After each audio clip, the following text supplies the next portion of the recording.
नमस्कार प्रिय साथियों, वेलकम टू एग्जाम वॉर।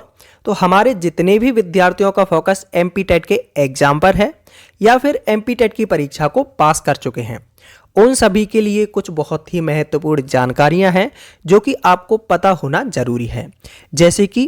जैसे कि अगले महीने से आपकी जो ज्वाइनिंग प्रोसेस है उसको स्टार्ट कर दिया जाएगा। जितने भी एमपी टेट क्वालिफाइड स्टूडेंट्स हैं तो उनकी ज्वाइनिंग की प्रक्रिया की शुरुआत की जाएगी अगले महीने से। फिर है आपका कि जो ईडब्ल्यूएस है और जनजातीय विभाग है, तो इसने अपने पासिंग मार्क्स को 50% कर दिया है, जो कि अभी 60% होता था। नेक्स्ट हम बात करेंगे कि आपकी काउंसलिंग कब से स्टार्ट की जाएगी और किस तरह से काउंसलिंग इस बार की जाएगी। और इस बार आपकी संयुक्त काउंसलिंग की जाएगी। तो संयुक्त काउंसलिंग ये होता क्या है और इसके फायदे आपको क्या मिलने वाले हैं, इन सारी बातों पर हम चर्चा करेंगे। तो आइए देखते हैं।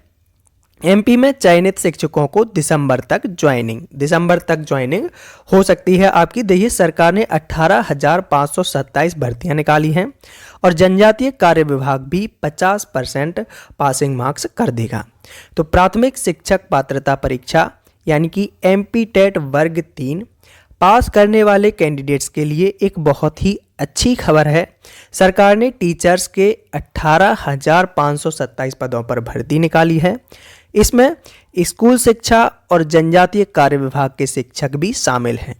स्कूल शिक्षक विभाग ने पासिंग मार्क्स 50% कर दिया है, वहीं जनजातीय कार्य विभाग भी पासिंग मार्क्स 50% करने की तैयारी कर रहा है। यानी कि जितने भी स्टूडेंट्स अभी ईडब्ल्यूएस कैटेगरी से बिलोंग करते थे, उनको अब 60% मार्क्स न लाकर 50% मार्क्स अगर आते हैं तो आप एमपी टेट क्वालिफाइड हो जाएंगे। वहीं पर जनजातीय कार्य विभाग ने भी अपनी पासिंग मार्क्स को घटाकर 50% करने की तैयारी कर दी है और इसके आदेश जल्द आ सकते हैं। इसके बाद कैलेंडर जारी कर दिया जाएगा। तो प्रोफेशनल एग्जामिनेशन बोर्ड यानी कि पीईबी द्वारा आयोजित परीक्षा के लिए करीब 8 लाख कैंडिडेट्स ने फॉर्म भरे थे। इनमें से 5,89,150 कैंडिडेट्स ने परीक्षा दी थी और रिजल्ट भी आपका 8 अगस्त को जारी कर दिया गया था। और सूत्रों की माने तो अक्टूबर के दूसरे सप्ताह तक कैलेंडर जारी किया जा सकता है और अक्टूबर के अंतिम सप्ताह से यानी कि दीपावली के तुरंत बाद से इसकी प्रक्रिया को शुरू कर दिया जाएगा। तो दिसंबर के अंत तक यानी कि नए साल से पहले आप सभी को नियुक्ति दी जाने की बहुत संभावनाएं हैं। तो जैसे ही आपकी जो ज्वाइनिंग प्रोसेस है उसको स्टार्ट किया जाएगा, तो उसमें सबसे पहली प्रोसेस आती है काउंसलिंग। तो काउंसलिंग किस तरह से की जाएगी, देखिए, सबसे पहले आपको रजिस्ट्रेशन करवाना होगा। तो आवेदक को अपना रोल नंबर, जन्म तिथि, रजिस्टर्ड मोबाइल नंबर पर आपको ओटीपी मिलेगा और इसी के माध्यम से आपको रजिस्ट्रेशन करवाना पड़ेगा। ठीक है। उसके बाद आता है आपका डॉक्यूमेंट अपलोडिंग। तो डॉक्यूमेंट अपलोडिंग में क्या करना होगा, प्रोफाइल लॉगिन करने के बाद आपकी जो पीईबी की प्रोफाइल होती है, आवेदक को पहले से भरी प्रविष्टि के अनुसार दोबारा से डॉक्यूमेंट्स नए ऑप्शन के अनुसार अपलोड करना होगा। फिर आता है चॉइस फिलिंग। तो एमपी ऑनलाइन के माध्यम से विषयवार, जिलावार, स्कूल के क्रम में ऑप्शन को दर्ज करना होगा और इसमें पोर्टल शुल्क के साथ शुल्क भरकर चॉइस को अपनी लॉक कर सकते हैं और आखिरी दिन तक चॉइस संशोधन भी कर सकते हैं। यानी कि आपने जो चॉइस फिलिंग की है, अगर आपको लगता है कि इसमें कोई गलती है या आप कोई भी जिला ऊपर नीचे करना चाहते हैं, डिस्ट्रिक्ट के लिए आपने चॉइस किया है, तो उसमें आप संशोधन कर सकते हैं। फिर आता है आपका सिलेक्शन लिस्ट। तो चॉइस फिलिंग के बाद सिलेक्शन लिस्ट जारी की जाएगी जिसमें दस्तावेजों का सत्यापन होगा। फिर आता है डॉक्यूमेंट सत्यापन व रिपोर्टिंग। तो जैसे ही आपका चॉइस फिलिंग का रिजल्ट आएगा तो उसमें आपको ये जानकारी दी जाएगी कि आपको रिपोर्टिंग के लिए जाना है और डॉक्यूमेंट वेरिफिकेशन के लिए जाना है, तो आपको कौन कौन से डॉक्यूमेंट ले जाने हैं वहाँ पर और किस समय जाना है, वो सारी जानकारी आपको दी जाएगी। जिसमें जिला सहायक आयुक्त स्तर पर चयनित आवेदक के मूल दस्तावेजों का सत्यापन उसी जिले में किया जाएगा जिस जिले के लिए चयन हुआ है। यानी कि आपका सिलेक्शन जिस जिले में होगा उसी जिले में आपका जो डॉक्यूमेंट वेरिफिकेशन है वो किया जाएगा। फिर आपके नियुक्ति पत्र जारी कर दिए जाएंगे। तो वर्ग 3 में चयनित कैंडिडेट्स की नियुक्ति की जाएगी। सभी प्रक्रिया के बाद नियुक्ति पत्र दिया जाएगा। यह लोक शिक्षण आयुक्त के साइन से जारी किए जाएंगे। तो ये तो हो गई आपकी सिलेक्शन की प्रोसेस। अब बात करते हैं कि जो पहली बार संयुक्त काउंसलिंग की जा रही है, संयुक्त काउंसलिंग किस प्रकार की जाएगी, क्या होता है और क्या इसका फायदा मिलने वाला है।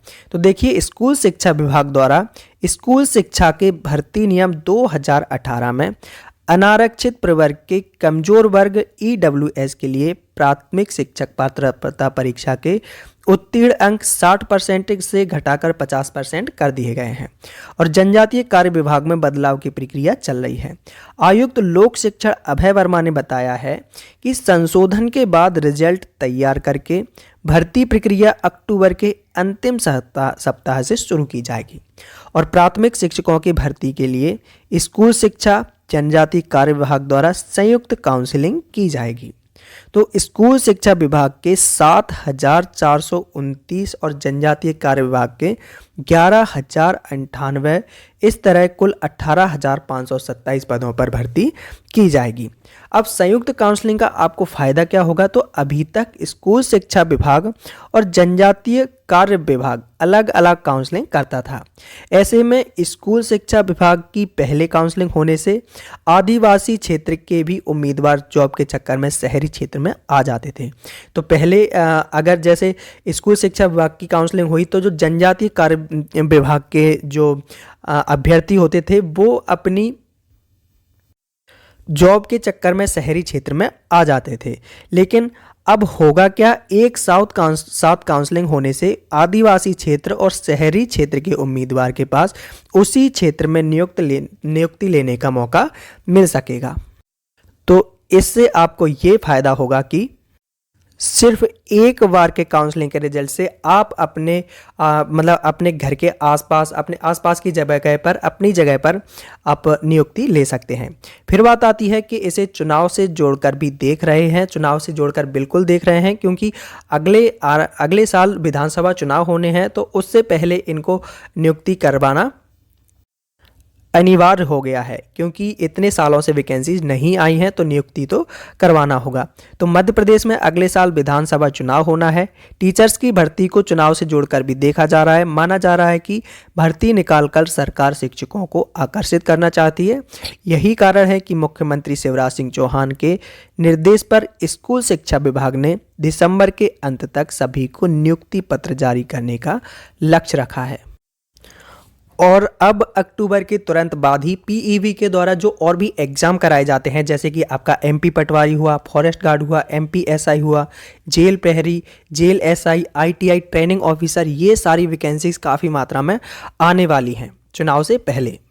तो बस आपको अपनी तैयारी को इम्प्रूव करना है, एनर्जी के साथ पढ़ाई करना है और जितने भी अभ्यर्थी इन सारे एग्जाम से रिलेटेड कंटेंट प्राप्त करना चाहते हैं तो आप चैनल को सब्सक्राइब करके बेल आइकन पर क्लिक कर लीजिए ताकि प्रत्येक वीडियो का नोटिफिकेशन आपको प्राप्त हो सके।